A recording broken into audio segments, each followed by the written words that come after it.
یا اس کتاب کے کسی ایک سورے کا تو جواب لے آؤ. اور بعض جگہ یہ بھی کہ سورہ تو دور کسی ایک آیت کا بھی قرآن مجید کی کسی ایک آیت کا جواب لے آؤ. اور آج تک دنیا قرآن مجید کا جواب لانے سے قاصر ہے، کوئی اس کا جواب نہ لا سکتا. اور دوسری دلیل کیا ہے کہ قرآن وہ کتاب ہے جو قیامت تک باقی رہنے والی. یعنی پہلا معجزہ کہ قرآن کا جواب کوئی نہیں لا سکا. دوسرا معجزہ ہونے کی دلیل کہ قرآن قیامت تک باقی رہنے والی کتاب. اور تیسرا اور ایک اہم معجزہ قرآن کا یہ ہے کہ 1400 سال پہلے نازل ہونے والی کتاب اگر ہم آج بھی اس قرآن مجید کو پڑھنے بیٹھتے ہیں تو ہمیں لگتا ہے کہ قرآن مجید ہم سے گفتگو کر رہا ہے. یہ ہمارے زمانے کے لیے نازل کیا گیا ہے. یہ قرآن کا سب سے بڑا معجزہ ہے کہ کوئی قرآن کو یہ نہیں کہہ سکتا کہ قرآن کا فلاں سورہ اس وقت نازل ہوا تھا لہٰذا یہ اس وقت کے حالات سے مخصوص ہے، متخصص ہے، ہم سے اس کا کوئی لینا دینا نہیں. بلکہ قرآن کی تمام سورتیں، اس کی تمام آیتیں قیامت تک کے لیے معجزہ ہیں، باقی ہیں. اور اس وقت تک آنے والی انسانیت کے لیے قرآن مشعل راہ ہے اور ہادی ہے. ایک صلوات پڑھے بر محمد و آل محمد.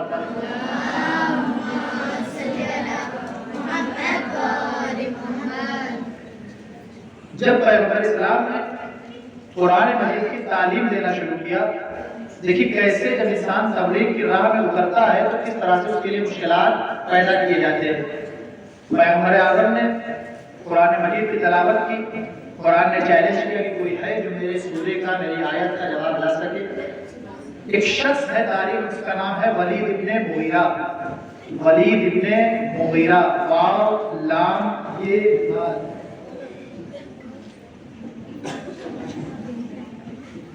ولید ابن مغیرہ، میم غین یہ رے اور والی ہے مغیرہ.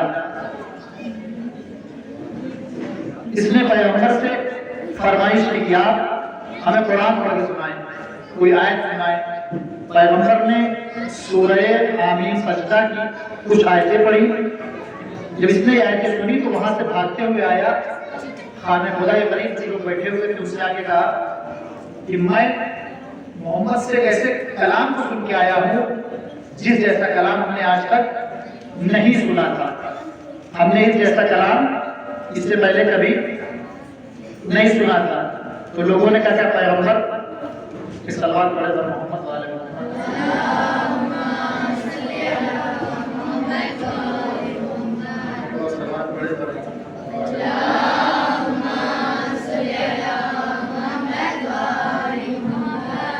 جب اس نے پیغمبر سے کلام سنا تو لوگوں کے پاس آ کے کہا کہ میں نے آج ایک ایسا کلام سنا ہے کہ جس کے جیسا کلام ہم نے آج سے پہلے نہیں سنا تھا.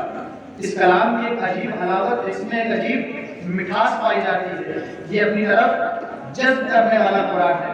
جب انہوں نے سنا تو کہا اس کو کیا ہو گیا؟ پیغمبر کا سب سے بڑا مخالف تھا. یہ پیغمبر کے حق میں کیوں بات کر رہا ہے؟ پیغمبر کے فیور میں کیوں بات کر رہا ہے؟ تو انہوں نے کہا کہ تم کیا محمد کے گرویدہ ہو؟ اس نے کہا نہیں، بلکہ میں نے، تم لوگ سوچتے تھے کہ محمد دیوانے ہیں، معاذ اللہ نعوذ باللہ ان کا دماغ خراب ہے، لیکن ایسا نہیں ہے. پھر پیغمبر محمد ایک بہت بڑے جادوگر ہیں اور جو بھی ان کے اس کلام کو سنتا ہے وہ ان کا گرویدہ ہو جاتا ہے، وہ ان کی طرف مائل ہو جاتا ہے. یعنی قرآن مجید کا ایک عجب اعجاز یہ ہے کہ اگر دشمن بھی قرآن مجید کی تلاوت کو سنتے ہیں تو بھی قرآن مجید کی طرف کھنچے ہوئے چلے آتے ہیں. اور جو پیغمبر کو ساحر اور جادوگر کہا گیا ہے اس کی اصل علت کیا ہے؟ کس نے پیغمبر کو سب سے پہلے جادوگر کہا ہے؟ سب سے پہلے پیغمبر کو جادوگر کس نے کہا ہے؟ ولید ابن مغیرہ.